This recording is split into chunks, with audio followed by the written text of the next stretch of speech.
Hello दोस्तों, welcome back. आज हम बात करने वाले हैं चैप्टर नंबर 6 ऑफ इसी सीरीज बेसिक टू एडवांस के बारे में। तो प्रीवियस वीडियो में भी हमने चैप्टर नंबर 6 के लिए डिस्कशन किया था। वहां पे हमारा चैप्टर नंबर 6 कंप्लीट नहीं हुआ था। उसमें 6 तरह के पॉइंट्स है। तो उसमें से हमने प्री मेच्योर एट्रियल कॉम्प्लेक्स पढ़ा था और एट्रियल जो रिदम होती है उसके बारे में देखा था। एट्रियल रिदम जो एट्रिया से जनरेट होती है। अब आज हम आगे की बात करेंगे चैप्टर नंबर 6 में, और आगे जो पॉइंट्स है उनमें से हम क्या पढ़ने वाले हैं। तो सबसे पहले तो सिंपल सी जो चीजें यहाँ पे लिखी हुई वो देख लेते हैं। एट्रियल रिदम जो हमारा हेडिंग था इसके अंदर, तो एट्रियल रिदम का मतलब जो रिदम एट्रिया से तो जनरेट हो रही है, लेकिन एट्रिया में एसए नोड से नहीं, एसए नोड से जनरेट नहीं होगी, एसए नोड से ये जनरेट नहीं होगी। तो फिर किससे जनरेट होगी? ये एक्टोपिक फोकाई।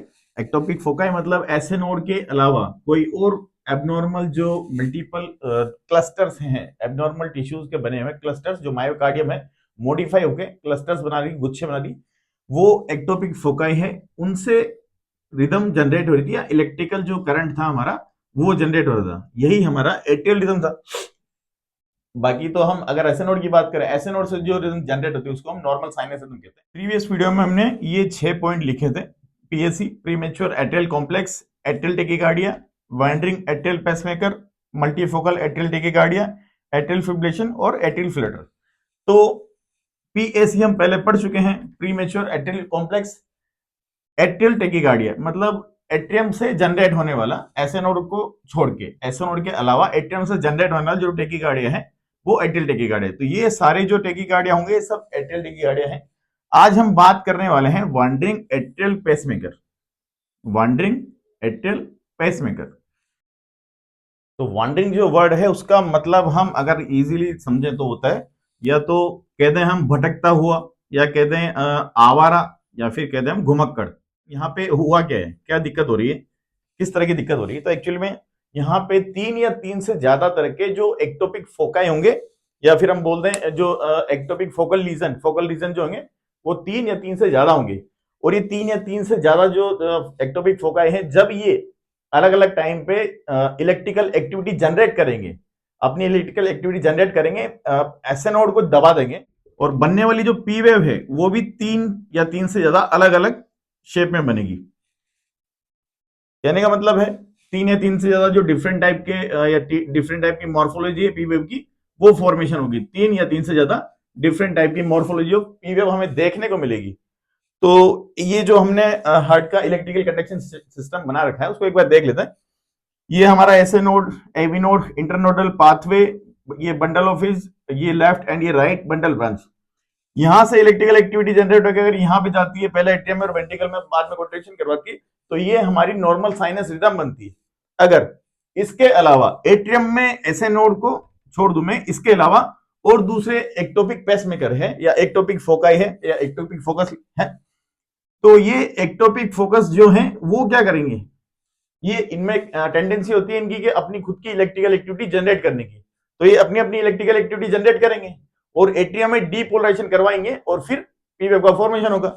अब मान लो ये जो मैंने बना दिया यहाँ पे इस जगह पे, ये अगर अपनी इलेक्ट्रिकल एक्टिविटी जनरेट कर रहा है और एट्रिया में डीपोलराइजेशन करवा रहा है, तो हो सकता है इसकी जो बनने वाली पी वेव है वो इस तरह की हो, जिसको हम बाइफेजिक पी वेव कह सकते हैं, जिसके 2 फेज है, बाइफेजिक पी वेव। ये जो बनाया मैंने एक्टोपिक फोकाई, अगर इससे करंट जनरेट हो रहा है और एट्रिया में कॉन्ट्रैक्शन हो रहा है, तो इससे बनने वाली हो सकता है पी वेव इस तरह की हो। यहाँ पे मैंने नॉच लिख दिया, नॉच शेप, या फिर पॉइंटेड जो पी वेव बन रही है वो एक पेसमेकर मैंने यहाँ पे बना रखा है एक्टोपिक, जो हमारे राइट साइड के एट्रियम में है। अगर ये एक्टोपिक फोकाई बीट जनरेट कर रहा है, तो हो सकता है इससे बनने वाली जो पी वेव है वो इन्वर्टेड या उल्टी पी वेव बने। तो कहने का मतलब है जो पी वेव है उसकी सिंगल डोमिनेंट मॉर्फोलॉजी यहाँ पे है ही नहीं। तो देखिए हमने कि 3 या 3 से ज्यादा डिफरेंट टाइप की मॉर्फोलॉजी हमारे पास यहाँ पे देखने को मिल रही है। अब हम देखें कि इसका रीजन क्या हो सकता है, क्या कारण है कि इस तरह की चीज हो रही है। कारण की बात करें हम तो कुछ पॉइंट्स हैं जिनको हम देख लेते हैं। रेस्पिरेशन का वेगल इफेक्ट। अब ये क्या होता है साहब, जब हम रेस्टिंग फेज में होते हैं, सो रहे होते हैं, तो हम एक्सेल ज्यादा करते हैं, जो सांस होती है उसको छोड़ते जाते हैं। या फिर हम कहते हैं कि अगर हम डीप या फिर स्लो ब्रीथ कर रहे हैं, डीप इनहेलेशन कर रहे हैं, हो सकता है योगा या प्राणायाम के टाइम पे, योगा या प्राणायाम के टाइम पे जो हमें डीप या स्लो ब्रीथ कर रहे हैं, या एक्सेलरेशन उस टाइम पे बढ़ रहा है, तो होगा क्या, इससे होगा stimulation of parasympathetic nervous system. और पैरासिम्पैथेटिक नर्वस सिस्टम के स्टिमुलेशन होने से क्या होगा, जो हार्ट है उसकी जो एक्टिविटी है, कार्डियक एक्टिविटी, वो ओवरऑल डिक्रीज हो जाएगी। अब यहाँ डिक्रीज होने का मतलब ऐसा नहीं है कि हार्ट बिल्कुल काम करना बंद कर दे रहा है, ऐसा नहीं। जैसे हम रेस्टिंग फेज में होते हैं, हम सो रहे होते हैं, बात जैसे की थी हमने, सो रहे होते हैं तो हम सांस जो है एक्सेलेरेशन का टाइम बढ़ जाता है, वैसे रेस्टिंग फेज में है तो हम जो है हार्ट की हार्ट की जो ओवरऑल एक्टिविटी है वो कम हो जाती है। मतलब ये कह सकते हैं हम कि एसए नोड या एबी नोड जो है वो अब एक्टिविटी कम कर रहे हैं, अपनी जो उनकी नॉर्मल एक्टिविटी है उससे थोड़ा कम, उस टाइम पे हार्ट रेस्टिंग मोड पे होता है।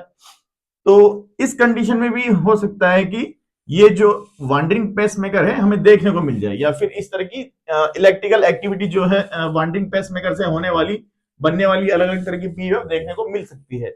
ऐसा जरूरी नहीं है हर बार ऐसा हो, ये हो सकता है जब पेशेंट पहले से ही उसका हार्ट कमजोर हो, पेशेंट का एट्रियल जो चैम्बर्स है उसके वो पहले से ही कमजोर हो, तो फिर रेस्पिरेशन का वेगल इफेक्ट यहाँ पे हमें देखने को मिलेगा। वांडरिंग एट्रियल पेसमेकर जैसा अलग अलग तरह की पीवीएफ फॉर्मेशन होगी, 3 से ज्यादा डिफरेंट मॉर्फोलॉजी वाली। अब हम बात करें अगला पॉइंट, एल्डरली या ओल्ड, या जो बुजुर्ग हमारे पेशेंट होते हैं जिनकी उम्र ज्यादा होती है, तो उम्र के साथ साथ हार्ट वैसे ही धीरे धीरे कमजोर हो जाता है, तो उस वजह से भी क्या होता है, एसए नोड और एवी नोड की एक्टिविटी कम होने की वजह से ये वांडरिंग एट्रियल पेसमेकर जो है वो एक्टिव होके अपनी इलेक्ट्रिकल एक्टिविटी से एट्रिया में कॉन्ट्रेक्शन करवाए। तीसरा हम बात करें एथलीट्स की, एथलीट्स जो होते हैं हमारे, उनमें क्या होता है कि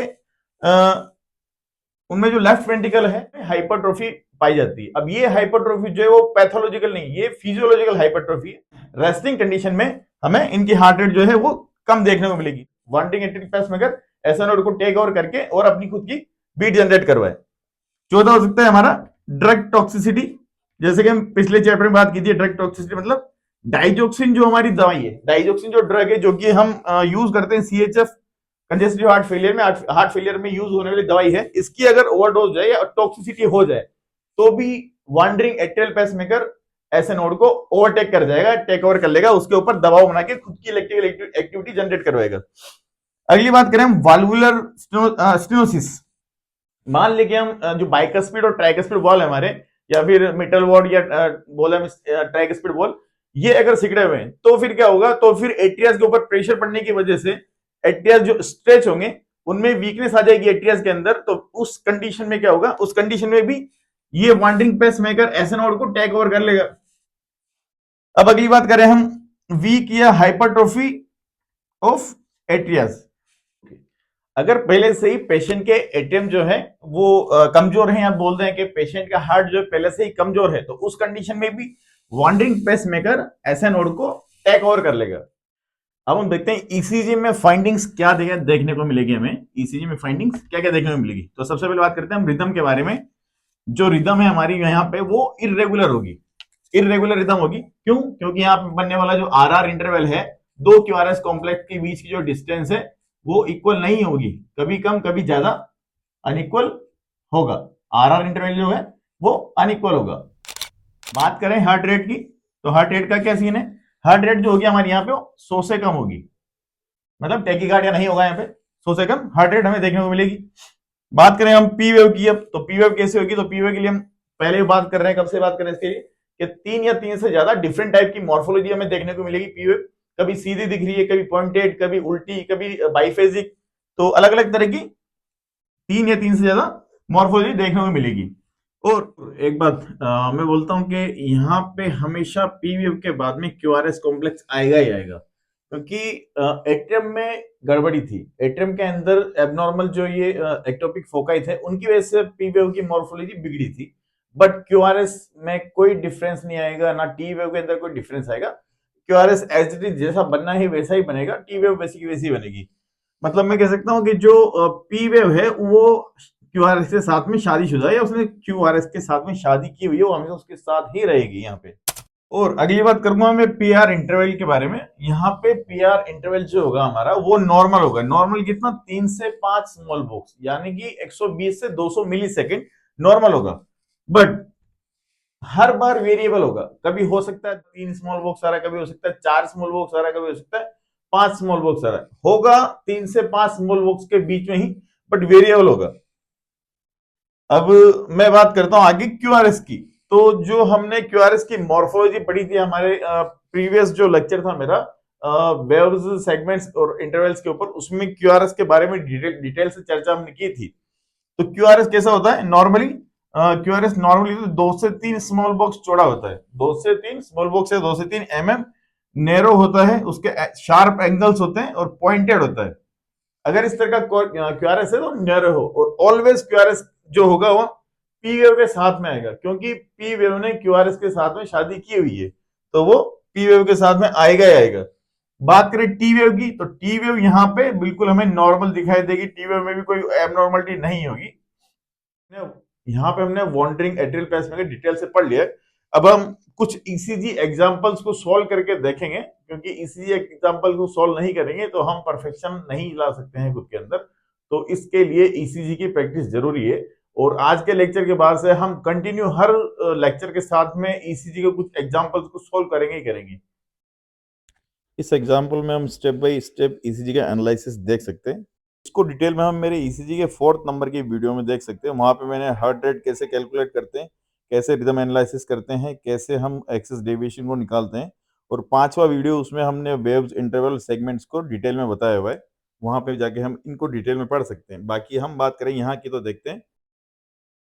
बात करें हम रिदम की तो आर आर इंटरवल अनइक्वल है, तो रिदम भी हमारा यहाँ पे जो होगा वो इरेगुलर होगा। और बात करें हम रेट कैलकुलेशन की, तो रेट कैलकुलेशन के फॉर्मूलाज हम पहले देख चुके हैं। यहाँ पे हम सिंपली बात करेंगे, दो आर वेव के बीच में अगर एक लार्ज बॉक्स होता है तो रेट होती है 300, दो बॉक्स होते हैं तो रेट होती है 150, तीन होते हैं तो 100, चार होती है तो 75, पाँच होती है तो 60, और छः होती है तो 50। अब हम यहाँ पे देखते हैं जो हमारे जो सबसे छोटा आर आर इंटरवल है उसमें लार्ज बॉक्स कितने आ रहे हैं, तो एक दो तीन और लगभग आधा आधा दोनों तरफ से जोड़े तो लगभग चार, तो लगभग चार चार के हिसाब से 75। एक रेंज हमें मिल चुकी है 75, और जो सबसे बड़ा आर आर इंटरवल है उसमें हमारे कितने लार्ज बॉक्स आ रहे हैं, तो एक दो तीन चार, और दोनों साइड से हम जोड़ ले तो पाँच, लगभग पाँच, और पाँच के हिसाब से रेट हो जाएगी 60। तो रेंज हम यहाँ पे देखें तो 60 से लेकर 75 हमारी हार्ट रेट हमें मिल जाएगी, और यहाँ लिखा हुआ भी है कि 100 से कम, तो उस हिसाब से ये हमारी सही है। अब हम बात करते हैं पी वेव की, तो इस ईसीजी में जो पी वेव की मॉर्फोलॉजी और डिफरेंट डिफरेंट में देखने को मिल रही है। कभी पी वेव सीधी है, कभी उल्टी है, कभी नॉच्ड है। और सेकंड नंबर का, लास्ट से सेकंड नंबर का जो हम क्यूआरएस कॉम्प्लेक्स देखे थे, यहाँ पे पी वेव क्यूआरएस कॉम्प्लेक्स के लगभग जुड़ी हुई है, तो यहाँ पे शॉर्ट पीआर इंटरवल है। तो यहाँ पे जो है पी वेव की डिफरेंट डिफरेंट मॉर्फोलॉजी में देखने को मिल रही है। और हम देखें पीआर इंटरवल को, तो पीआर इंटरवल जो है वो भी यहाँ पे वेरिएबल है, कभी पीआर इंटरवल कम, कभी पीआर इंटरवल ज़्यादा आ रहा है। जैसे फॉर एग्जांपल सभी साइकिल्स में पीआर इंटरवल लगभग 3 से 5 स्मॉल बॉक्स के बीच में आ रहा है। और हम सेकंड लास्ट क्यूआरएस कॉम्प्लेक्स देखें तो यहाँ पे पीआर इंटरवल जो है पी वेव क्यूआरएस कॉम्प्लेक्स से लगभग सटी हुई है, तो पीआर इंटरवल शॉर्ट है। तो पीआर इंटरवल जो है हर बार वो वेरिएबल होगा। बात करें हम क्यूआरएस कॉम्प्लेक्स और टी वेव की, तो क्यूआरएस कॉम्प्लेक्स हमारे यहाँ पे नॉर्मल होगा बिल्कुल भी, क्योंकि यहाँ वेंट्रिकल के अंदर कोई भी एबनॉर्मलिटी नहीं है। तो उसकी देखें हम चौड़ाई कितनी है, तो 2 से 3 चौड़ाई इसकी नॉर्मल है, लगभग 2 स्मॉल बॉक्स के बराबर यहाँ पे चौड़ाई आ रही है, तो नॉर्मल है। और बात करें हम तो इसके एंगल शार्प हैं, और ये इसके बाद में टी वेव आ रही है जो कि नॉर्मल है। इस रिदम में देखेंगे तो साइनस रिदम है, साइनस रिदम यहाँ पे हर बार जो पी वेव है वो सीधी है और नॉर्मल है यहाँ। और दो क्यूआरएस कॉम्प्लेक्स के बीच में हम अगर लार्ज बॉक्स देखें तो एक दो तीन चार, लगभग चार लार्ज बॉक्स आ रहे हैं। तो चार लार्ज बॉक्स के हिसाब से हम हार्ट रेट निकाल लेते हैं। एक के हिसाब से 300, दो के हिसाब से 150, तीन के हिसाब से 100, और चार के हिसाब से 75। तो हार्ट रेट लगभग यहाँ पे 75 होगी।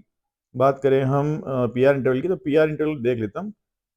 कोई सा भी एक पी आर इंटरवल ले लेते हैं, तो जो रेड मार्क किया है उसको हम काउंट कर लेते हैं। तो 1 2 3 4, लगभग 4 हमारा स्मॉल बॉक्स के बराबर यहाँ पे पी आर इंटरवल आ रहा है, और जो कि लगभग सेम है और इक्वल है।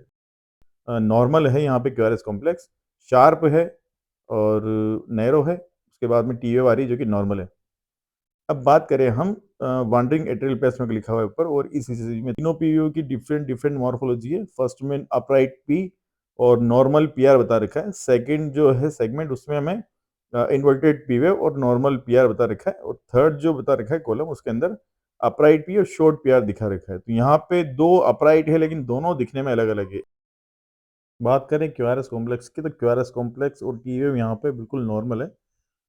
अब बात करते हैं हम अगली ईसीजी की। इस ईसीजी में देखें तो आरआर इंटरवल जो है वो अनइक्वल है। उसके हिसाब से हम इजीली बोल सकते हैं कि ये इर्रेगुलर रिदम है। और बात करें पी वेव की मॉर्फोलॉजी की, तो इजीली हम देख के बता सकते हैं कि यहाँ पे हर बार पी वेव जो है वो अलग-अलग तरह की बन रही है, मतलब 3 या 3 से ज़्यादा अलग-अलग तरह की पी वेव फॉर्मेशन हो रही है।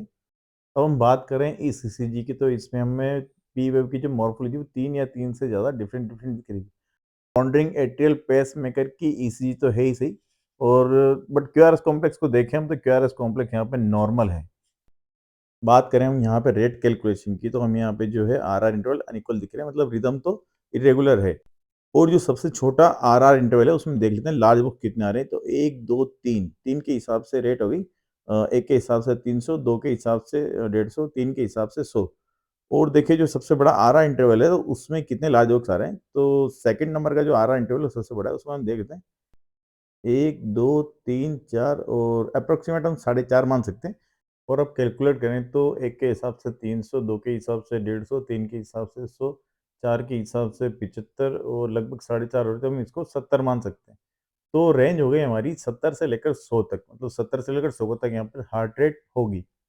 तो हमने यहाँ पे कुछ ईसीजी के एग्जांपल के बेसिस पे step by step ECG analysis करके देख लिया है। वीडियो अगर अच्छा लगा हो तो प्लीज़ चैनल को सब्सक्राइब करें, बेल आइकन को हिट करें, लाइक करें, अपने दोस्तों में शेयर करें और कमेंट करना ना भूलें। Thanks for watching this video.